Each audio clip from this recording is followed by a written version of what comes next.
अब सवाल यह है कि क्या ट्रंप अमेरिका को नाटो से बाहर निकाल सकते हैं। दरअसल 2023 का अमेरिकी कानून बड़ी बाधा है। ट्रंप के हाथ क्यों बंधे हैं ये हम आपको बताते हैं। 2023 में एक अहम कानून पास हुआ था। राष्ट्रपति अपने दम से नाटो से बाहर नहीं निकल सकते। सीनेट में 2/3 बहुमत होना जरूरी है। पूरे कांग्रेस यानी संसद का समर्थन जरूरी है। तो कुल मिलाकर सीजफायर के बाद डोनाल्ड ट्रंप और मार्क की ये मुलाकात कई मायनों में अहम है। क्या नाटो इस मौके पर एकजुट होकर नई रणनीति बनाएगा या मतभेद और गहराएंगे, ये आने वाला वक्त ही बताएगा। सीधे चलते हैं जनरल माथुर के पास। जनरल माथुर, क्या आपको लगता है नाटो का अस्तित्व अब संकट में पड़ने वाला है, क्योंकि अमेरिका इतना नाराज है कि अब उससे बाहर होने की बात वो लगातार कह रहा है। पूरे युद्ध के दौरान उसने कही है। देखिए दीपक, मैं ये नहीं मानता कि नाटो का अस्तित्व संकट में आ रहा है। देखिए कि बहुत ये जो नाटो है, अगर आप देखें पूरा इतिहास उठा करके, तो इतिहास के सबसे सफलतम मिलिट्री अलायंसेस में से एक ये नाटो रहा है। और मुझे नहीं लगता कि नाटो को इस वजह से खतरा हो सकता है। लेकिन हाँ, ये बात मैं आपको उसी सांस में कहना चाहता हूं कि अमेरिका की भागीदारी, क्योंकि अमेरिका जो है वो नाटो का 2/3 से ज्यादा उसकी फंडिंग जो है अमेरिका के द्वारा होती है। नाटो के रहने से अमेरिका के अपने इंटरेस्ट भी बहुत ज्यादा हैं। इस नाटो की वजह से ही आप देखेंगे कि किस प्रकार अमेरिका के आउटपोस्ट जो है वो पूरे यूरोप में लगे हुए हैं, जिसकी वजह से वो रूस को और शायद कुछ एक्सटेंट तक चीन को भी और रोक सकता है। तो मेरा ये मानना है, अमेरिका खुद भी नहीं चाहेगा कि वो नाटो टूट के बिखरे और वो उससे निकले। एक बात बिल्कुल निश्चित है कि यूरोप इस बात से कन्विंस होता जा रहा है कि उनको एक नया डिफेंसिव आर्किटेक्चर यूरोप के अंदर ढूंढने की संभावनाओं को तलाश करना चाहिए, जिसमें अमेरिका की भागीदारी कम हो या ना हो। अब वो आर्किटेक्चर के बारे में इन्होंने बात करनी शुरू कर दी है। और अगर आपको याद हो तो कुछ दिन पहले जब इंग्लैंड और फ्रांस ने, जो कि दो परमाणु शक्तियां हैं यूरोप की, उन दोनों ने मिलकर के एक अपनी न्यूक्लियर अम्ब्रेला के बारे में भी कहीं ना कहीं बात करनी शुरू कर दी थी। तो ये बात मैं देख रहा हूं कि आने वाले समय में अमेरिका की भागीदारी नाटो में शायद कम होती हुई नजर आएगी। और दूसरा, यूरोप एक बिना अमेरिका के या कम अमेरिका के सपोर्ट के एक नया डिफेंसिव आर्किटेक्चर तलाशेगा, जिससे कि वो अपने सिक्योरिटी इंटरेस्ट्स को, चाहे वो रशिया के खिलाफ हो या कहीं और के किसी और के खिलाफ हो, उनको कहीं ना कहीं जाकर के अपने उनको ठीक कर सके। नाटो का भविष्य मेरे हिसाब से इतना बुरा नहीं है कि वो टूट जाए। चलिए, माना नहीं टूटा, लेकिन नाटो में अगर अमेरिका की भूमिका कम होती है ब्रिगेडियर धीमान, तो मैं आपसे यह समझना चाहूंगा, तो फिर न्यू वर्ल्ड ऑर्डर क्या होगा? देखिए, जहां तक नेटो का सवाल है, जनरल साहब ने बिल्कुल सही बताया कि खाली यूरोप ही डिपेंडेंट नहीं है अमेरिका के ऊपर, अमेरिका भी डिपेंडेंट है।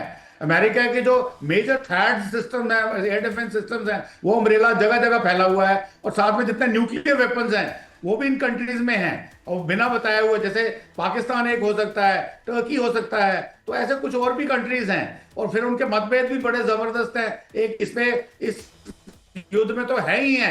इसके अलावा जब ग्रीनलैंड के ऊपर अमेरिका ऑक्यूपाई करने की कोशिश कर रहा था, तो ग्रीनलैंड होगी एक सेमी ऑटोनोमस रीजन है डेनमार्क का। नेटो ने ऑलरेडी, यूरोपियन कंट्रीज ने, यूरोपियन यूनियन ने ऑलरेडी डिसाइड किया था कि हम अपनी फौजें वहां भेजेंगे, और कुछ कंट्रीज ने भेज भी दी थी। तो इस तरीके से ये किस्म का गिव एंड टेक है। और हमें पता है कि जो राष्ट्रपति ट्रंप हैं, वो थोड़े से बड़बोले हैं। वो सोचते हैं कि वो बिजनेसमैन की तरह से हड़काएंगे, धमकाएंगे तो अगला मान जाएगा। But it is a 2 way process. तो टूटने के चांसेस बहुत कम है। अगर ये कुछ अगर होता भी है, तो अगर ये मान लो जो वार्ता फ्रांस और ब्रिटेन के बीच में चल रही है, बाकी कंट्रीज भी उनको अगर ज्वाइन कर लेते हैं, तो हो सकता है कि वो एक ऐसा कुछ कलेक्टिव यूज करें जो एक रशिया के खिलाफ रखे। क्योंकि अभी उन्होंने देख लिया है कि यूक्रेन युद्ध में पूरे थ्रू एंड थ्रू अमेरिका जो था, जेलेंस्की को सपोर्ट कर रहा था, जेलेंस्की को वेपन्स दे रहा था, जो भी कर रहा था।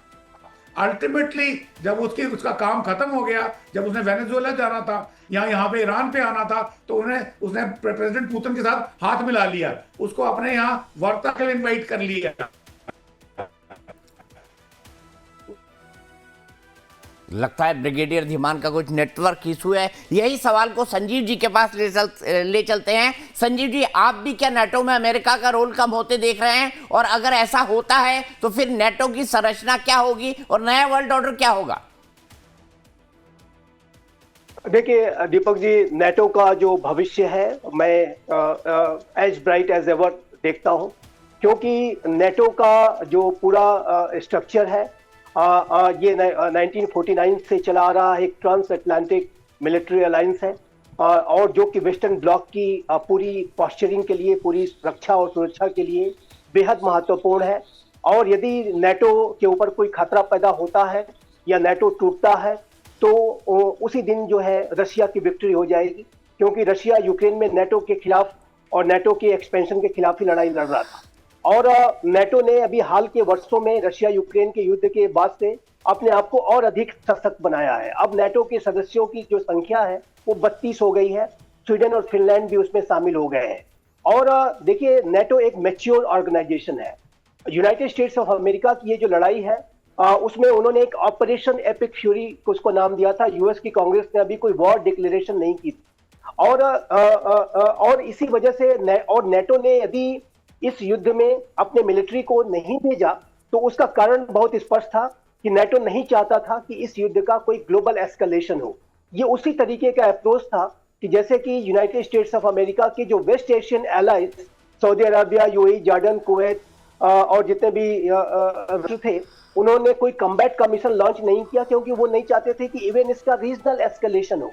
तो मैं तो प्रशंसा करूंगा नाटो की कि नाटो ने अच्छा किया कि अपने ट्रूप्स को वहां पर कमिट नहीं किया, नहीं तो इसके ग्लोबल इम्प्लीकेशंस की संभावनाएं ज्यादा बढ़ जाती और ये संभव था कि ये किसी एक बड़े महायुद्ध में बदल जाता है, ग्लोबल स्केल का वॉर हो सकता था।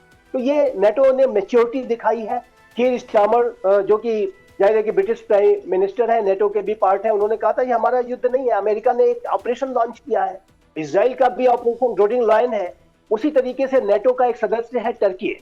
टर्की भी अगर कोई वो सीरिया में जाकर के ऑपरेशन करता है तो क्या पूरा नाटो सीरिया में आ जाएगा? देखिए, ऑपरेशंस और युद्ध में अंतर होता है। यूएस कांग्रेस ने अगर वॉर डिक्लेयर की होती, ये कोई बड़ा स्केल का अमेरिका के ऊपर अटैक अगर होगा भविष्य में, तो मैं दावे के साथ कहता हूं कि नाटो आएगा, डिफेंड करेगा। और नाटो का जो पूरा जो एक रोबस्ट इंफ्रास्ट्रक्चर है और उसका जो एक बहुत सशक्त ऑर्गेनाइजेशन है, वो पूरा आर्टिकल 5 के अंदर कलेक्टिव डिफेंस के माध्यम से वो एक दूसरे की रक्षा करेंगे, इसमें कोई दो राय नहीं है।